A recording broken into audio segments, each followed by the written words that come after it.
Today we're talking about gardening on a bigger scale. Hey guys, DIY Bree here. Today I want to talk to you guys about the garden plot we were able to grow food on and harvest. There was this program for families wanting to learn how to grow their own food. So they had this plot of land that the city owned that they were allowing people to, for free, get a little plot of land that was already irrigated, and they could plant seeds and learn how to grow their own food and get some experience. So although I had some experience already, we jumped at the chance to get this free, neat opportunity the city was providing. I, of course, was thrilled. I think we signed up when it was still like dead of winter, and I was so excited with the idea to have a plot to grow whatever we wanted on. I've definitely done more container planting or like raised bed planting and not so much like straight up in the ground. So that was a fun experience. A lot of people ended up backing out and didn't show up, and so they had extra plots, so we ended up with two, just kitty corner from each other. And I just kind of want to show you guys what we ended up doing with it and how the season progressed and the harvest, and you know, start to finish. I wanted to document the process and how it looked.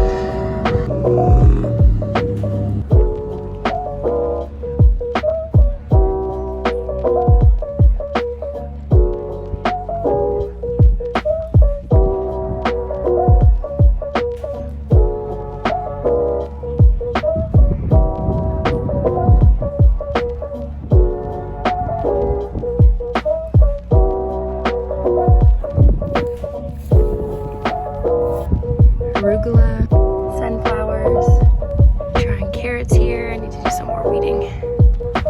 Lots of corn.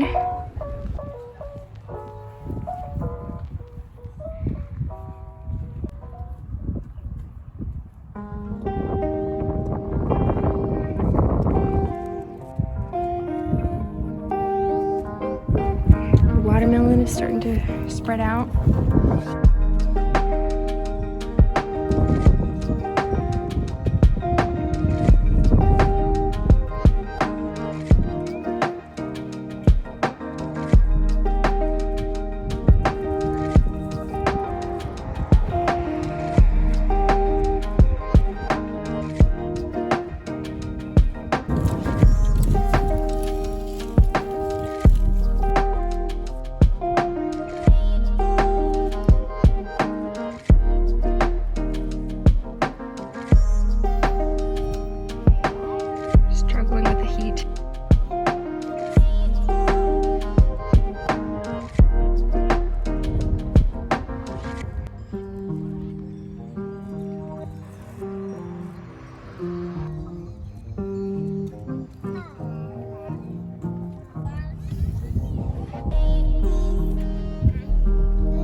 Buddy. Good job.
we showed up, they showed us which plot was ours, and then we went in with the hose and the rakes to kind of dig up the soil. There wasn't a lot of weeding to be done at the beginning, which was nice. There were definitely some failures and mistakes and mishaps. One of the bigger ones was not understanding how the irrigation was set up. The first plot that we got was right on the edge, and there was a hill blocking most of the property, but ours was kind of right on that edge, and so it was more exposed, and there was less water getting to it. And so everything that we planted kind of died back because it was not getting water, and the water was coming out of these pipes that were like really high off the ground and just misting, and the wind would catch it and send it flying, and so it wouldn't even make it to our plot. I mean, it did some, but not much. And so that's one challenge when you're not gardening at home. You're not there checking on it like multiple times a day, seeing exactly how much water it's getting. So lesson learned there. We planted in the method that they suggested, which was creating these hills, these little mounds, and planting along there, which was a big mistake for our spot because, you know, the water is running off and very little of the water is getting sucked in by the plant because it's just running off the sides of the hill.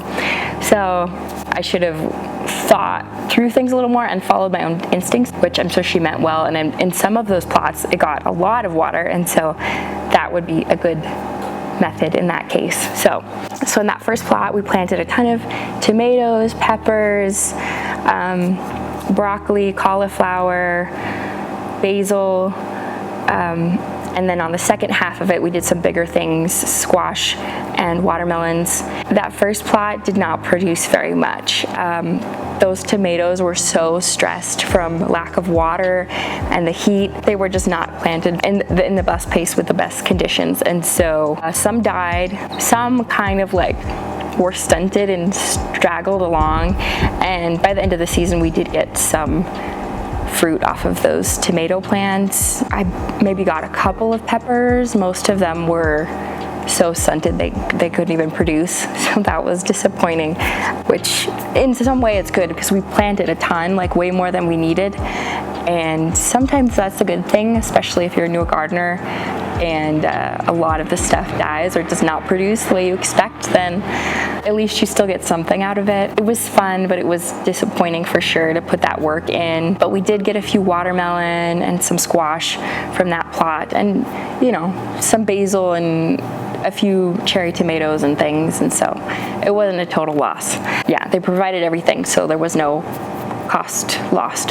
The second plot did better. It got way more water, which was kind of annoying. And we also planted that one a little bit late because I think it was a couple weeks before they decided, okay, these people aren't showing up, so you guys can have the plot. But we planted, I was smarter and decided to plant them a little bit differently so they would retain the water better. But again, I was still guessing because I didn't really understand how much water they were getting. And it varied, and there were issues with, they overwatered at the beginning of the season, like before we even planted, they like flooded it and then reeled back too far. And anyway, that was a big downside, that we did not have control over the watering. And for some reason I was expecting there to be drip run, and I guess I had some lofty ideas. Anyway, the second plot, we did a bunch of corn, sunflowers, carrots, arugula, and then we did a patch of watermelons and squash, zucchini, yellow squash, and then the crookneck. Again, there was some, like there was a corner of the plot that was not getting a lot of water, and so the watermelon plant there really, I think I had to replant another one, and then after that it still struggled and grew a little, but not much. It did not produce anything. It was pretty bad. But my squash loved those conditions. They grew massive, which it's easy to grow squash around here, and zucchini, but I was still impressed with the monstrosities that they grew into, and luckily I left enough space for them to get that big. And then it was fun having the squash. Oh, we had a few flowers in there too. I think there were snapdragons and marigolds kind of around the corners to add some color, and they had so many like little plant starters that were just sitting on the shelves out there struggling in their seedling cans, and so I tried to plant like as much as I could to take advantage of what was there, because I think they were just gonna trash them if they didn't get planted. So I tried to plant kuka melons, those like Mexican gherkin melons. Are like little tiny cucumber lemony fruit. I planted 2, but on that first plot that did not get enough water, and so those didn't die, but they didn't, they couldn't produce. So that was a disappointment, because this would have been my first year growing them, and well, it was, I guess, and I didn't get any. So another lesson learned, another little failure, but I loved it. The hard thing was it was meant to be a fun family activity with the kids, but I tend to hyper focus and really get into something and I could go for hours, and they're like tired and hungry and ready to go have lunch or whatever. So I personally need to figure out that balance of still making it fun for them and helping them learn. And they did definitely get some exposure, seeing like planting the seeds and seeing what they grow into. And it was our first year growing corn, actually, which was really fun. We got some yummy corn there. And I'd never grown carrots either, which is so random. So that was really fun to pull those out of the ground. And I don't know, there's something like really magical about growing your own food, and that was a really cool experience for me, for sure. And the watermelons and muskmelons we grew were really fun, and it's cool to kind of experiment with like the ripeness time and getting that right. And one con as well is that a lot of people weren't as dedicated to gardening, or at least they didn't understand the work that was involved for signing up for that, the responsibility of like weeding. So our plot was like pristine. I had some help from my dad and my little sisters. My stepmom, they came and helped us weed kind of at the beginning of the season, get like a really good start to work with, and then from then on it was a little less weeding work. But yeah, ours was like looking really good, and it was annoying to have neighbors right next to us not weeding and just having that kind of encroach on our space, and so I had to keep weeding some of the worst areas because it was encroaching on our space. So that was kind of a little disappointing. The management of it wasn't great because they didn't fully explain, and most of these people are new gardeners, so they don't understand necessarily like putting the work in to weed at the beginning is really important, and it helps make it less work throughout the season. And that there is harm with weeds growing. They can shade out your other plants, they can take the water and nutrients from your plants, so they're not growing and producing the way they should. So weeding is a lot more important than maybe new gardeners think. But yeah, it was still really fun, a good opportunity to meet some people and get out there and grow in a new environment that was very exposed and couldn't necessarily control the water. As you guys can see, we still harvested a ton. The squash, the zucchini was like insane. And it was hard too because those babies grow so big, like they're like this small, and then I didn't want to go every day, so I would go, I don't know, we would try to go twice a week, but it was usually more once a week. And so we'd come back, and then the squash was like literally this big. They got massive, which was fun, and I could still use them. I just scraped out the seeds that had gotten too big and mature and weren't, going to be fun to eat, and then I could still use all that flesh. And did zucchini bread and zucchini brownies. I froze a bunch of zucchini to like use in soups in the future. Put it in a lot of different meals and things. Like frying zucchini is really good when you chop it up and like bread it, like katsu, eating that with a yummy sauce. That was my favorite way to eat the zucchini, I think. It was really good, frying it in the oil. And I think we had 3 plants like big healthy plants, and then 2 that were struggling on the other plot. And yeah, we gave away a lot of squash and brought people zucchini brownies and breads, and cooked with it a lot. We got a bunch of corn that we got to share, pretty flowers to look at, and some fruit, some watermelon and muskmelon. The broccoli and the cauliflower, a lot of that stuff just did not do well with that lack of water, and so I didn't even harvest that stuff. And like I said, a few tomatoes, but it was good. It was a good first season experience, and it was kind of fun to it always makes you feel better when you see someone not doing as good as you are, and you're like, yeah. So it was fun to come by and see our beautiful sunflowers blooming above everything else, and it's just like weeds, and then this glorious hedge of corn and sunflowers.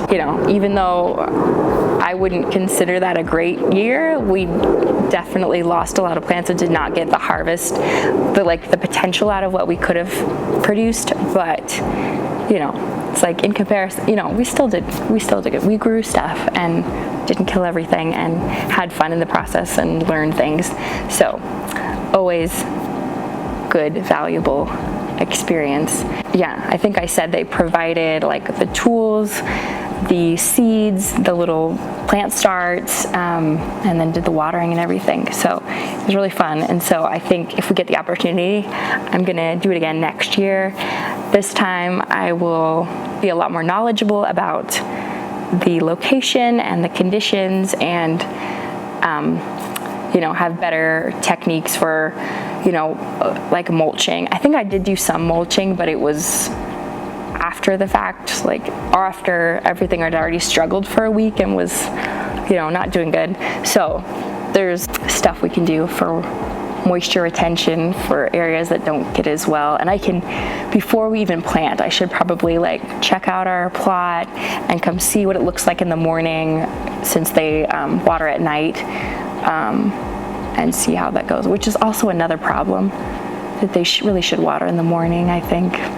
But I just wanted to share that little journey this season with you guys. That's where a lot of the stuff that we grew food-wise came from, that little plot. 15 by 20 foot maybe, our little each plot. So it was a good amount of space, and we enjoyed it. So we grew in those 2 plots, and then we grew in containers and raised beds, and then we grew on that slope behind the house. So a lot of different areas and different experiences. It's so cool to see how different the experience is depending on the conditions and the location and everything. So hope you guys have a wonderful day. Happy planting, and thank you so much for watching.